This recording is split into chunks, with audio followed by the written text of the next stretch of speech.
Hi hello everyone, welcome back to Kanasu lifestyle vlog. So ಇವಾಗ ನಾನು ನಿಮಗೆ ಈಸಿಯಾಗಿ ಗೋಬಿ ರೆಸಿಪಿನ ಯಾವ ಥರ ಮಾಡೋದು ಅಂತ ತೋರಿಸ್ತಿದ್ದೀನಿ.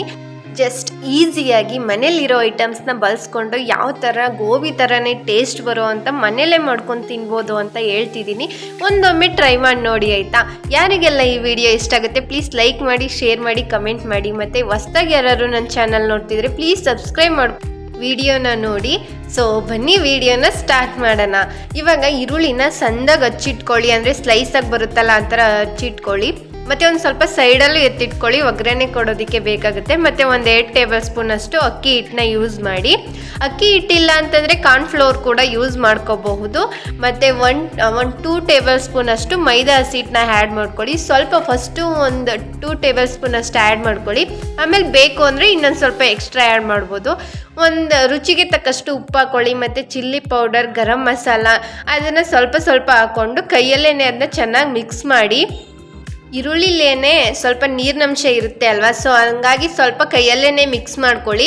ಮಿಕ್ಸ್ ಮಾಡಾದಮೇಲೆ ನಿಮಗೆ ಎಷ್ಟು ನೀರು ಬೇಕಾಗುತ್ತೆ ಅಂತ ನೋಡಿಕೊಂಡು ಸ್ವಲ್ಪ ನೀರು ಹಾಕ್ಕೊಂಡು ಉಂಡೆ ಥರ, ಅಂದರೆ ಬೋಂಡ ಮಾಡುವಾಗ ಉಂಡೆ ಥರ ಹಾಕ್ತೀವಲ್ಲ, ತೀರಾ ಅಷ್ಟೊಂದು ಬೇಡ, ಸ್ವಲ್ಪ ಮೀಡಿಯಮ್ ಆಗಿ ನಾನು ಇವಾಗ ತೋರಿಸ್ತೀನಿ ಅಷ್ಟನ್ನು ಮಿಕ್ಸ್ ಮಾಡ್ಕೊಳ್ಳಿ.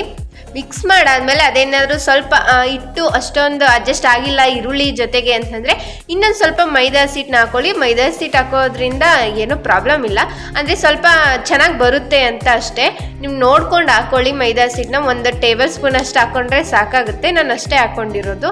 ಸೊ ಇವಾಗ ನೋಡ್ತಾ ಇರ್ಬೋದು ನೀವು ಅಲ್ಲಿ ಒಂದು ಸ್ವಲ್ಪ ಮೀಡಿಯಮ್, ಅದಕ್ಕೆ ಅಂದರೆ ಎಣ್ಣೆಗೆ ಬಿಟ್ಟಾಗ ಅದು ಚೆನ್ನಾಗಿ ಫ್ರೈ ಆಗಬೇಕು ಆ ಥರ ಕಲಿಸ್ಕೊಂಡಿದ್ದೀನಿ. ಇವಾಗ ಎಣ್ಣೆ ಹಾಕಿ ಫ್ರೈ ಮಾಡಿ ಇಟ್ಕೊಂಡಿದ್ದೀನಿ, ನೀವು ನೋಡ್ತಾ ಇರ್ಬೋದು. ಈ ಥರ ಇಟ್ಕೊಳ್ಳಿ. ಮತ್ತು ಇವಾಗ ಒಂದು ಬಾಣಲಿಗೆ ಸ್ವಲ್ಪ ಎಣ್ಣೆ, ಅಂದರೆ ಬಿಸಿ ಮಾಡಿ ಇಟ್ಕೊಂಡಿರೋ ಎಣ್ಣೆನೇ ಹಾಕ್ಕೊಂಡಿದ್ದೀನಿ. ಕರ್ದಿದ್ನಲ್ಲ ಅದು ಸ್ವಲ್ಪ ಈರುಳ್ಳಿನ ಹಾಕ್ಕೊಂಡು ಅದನ್ನು ಸ್ವಲ್ಪ ಫ್ರೈ ಮಾಡಿ. ಮತ್ತು ಶುಂಠಿ ಬೆಳ್ಳುಳ್ಳಿ ಪೇಸ್ಟ್ ಕೂಡ ಆ್ಯಡ್ ಮಾಡ್ಕೊಳ್ಳಿ. ನಾನು ಅದನ್ನೊಂದು ಹಾಕ್ಕೊಂಡಿಲ್ಲ. ಸೊ ನನ್ನ ಮನೇಲಿ ಏನಿತ್ತೋ ಆ ಐಟಮ್ನ ಬಳಸ್ಕೊಂಡು ಗೋಬಿ ಮಂಚೂರಿ ಮಾಡಿರೋದು. ಸೊ ಇವಾಗ 1 ಟೇಬಲ್ ಸ್ಪೂನ್ ಅಷ್ಟು ಸೋಯಾ ಸಾಸ್ ಹಾಕ್ಕೊಂಡಿದ್ದೀನಿ. ಮತ್ತು ಟೊಮೊಟೊ ಸಾಸ್ ಖಾಲಿ ಆಗಿತ್ತು, ಅದಕ್ಕೋಸ್ಕರ ಟೊಮೊಟೊನೇ ರುಬ್ಬಿಟ್ಕೊಂಡು ಅದನ್ನೇ ಮಿಕ್ಸ್ ಮಾಡ್ಕೊತಿದ್ದೀನಿ. ನಾನು ಇವಾಗ ನಿಮಗೆ ಮೊದಲೇ ಹೇಳ್ದೆ ಅಲ್ವಾ, ಮನೆಯಲ್ಲಿರೋ ಐಟಮ್ಸ್ನೇ ಬಳಸ್ಕೊಂಡು ಯಾವ ಥರ ಗೋಬಿ ಮಂಚೂರಿ ಮಾಡಬಹುದು ಅಂತ. ಸೊ ನಾನು ಅಷ್ಟೇ ಮನೇಲಿ ಯಾವ ಐಟಮ್ ಇತ್ತು ಅದನ್ನೇ ಯೂಸ್ ಮಾಡ್ಕೊಂಡಿದ್ದೀನಿ. ಕ್ಯಾಪ್ಸಿಕಮ್ ಕೂಡ ಯೂಸ್ ಮಾಡ್ಬೋದು, ಇದ್ದರೆ ಯೂಸ್ ಮಾಡ್ಕೊಳ್ಳಿ, ಇಲ್ಲ ಅಂತಂದರೆ ಸ್ಕಿಪ್ ಮಾಡ್ಬೋದು. ಯೂಸ್ ಮಾಡಿದ್ರೂ ತುಂಬ ಚೆನ್ನಾಗಿರುತ್ತೆ.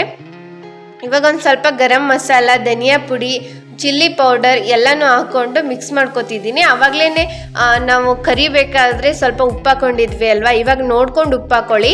ಸ್ವಲ್ಪ ಲಾಸ್ಟಲ್ಲಿ ಪೆಪ್ಪರ್ ಪುಡಿ ಆ್ಯಡ್ ಮಾಡ್ಕೊಂಡಿದ್ದೀನಿ. ಇದನ್ನು ಸ್ವಲ್ಪ ತಿಕ್ಕಾಗಿ ಬರೋ ಥರ ಫ್ರೈ ಮಾಡಿ, ಅದು ಗೊತ್ತಾಗುತ್ತೆ ನಿಮಗೆ. ಬೇಕು ತಿಕ್ಕಾಗಿ ಬಂದಿಲ್ಲ ಅಂತಂದರೆ ಒಂದು ಸ್ವಲ್ಪ ಅಕ್ಕಿ ಹಿಟ್ಟನ್ನ ಸ್ವಲ್ಪ ನೀರಲ್ಲಿ ಹಾಕೋಬಹುದು, ಇಲ್ಲ ಕಾರ್ನ್ಫ್ಲೋರ್ ಕೂಡ ಯೂಸ್ ಮಾಡ್ಬೋದು. ಇವಾಗ ನಾನು ಒಂದು ಸ್ವಲ್ಪ ನೀರನ್ನು ಕೂಡ ಆ್ಯಡ್ ಮಾಡ್ಕೊಂಡಿದ್ದೀನಿ. ಇವಾಗ ಬೇಯಿಸಿಟ್ಕೊಂಡಿರೋ ಅಂಥ ಈರುಳ್ಳಿ ಗೋಬಿ ಮಂಚೂರಿನ ಅದಕ್ಕೆ ಹಾಕ್ಕೊಂಡು ಫ್ರೈ ಮಾಡ್ಕೊಳ್ಳೋದಷ್ಟೇ.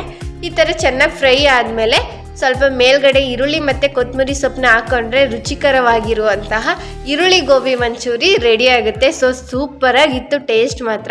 ನಿಮಗೂ ಏನಾದರೂ ಗೋಬಿ ಮಂಚೂರಿ ತಿನ್ನಬೇಕು ಅಂತ ಏನಾದರೂ ಇಷ್ಟ ಇದ್ದರೆ ಪ್ಲೀಸ್ ಒಂದ್ಸತಿ ಟ್ರೈ ಮಾಡಿ ನೋಡಿ ಆಯಿತಾ.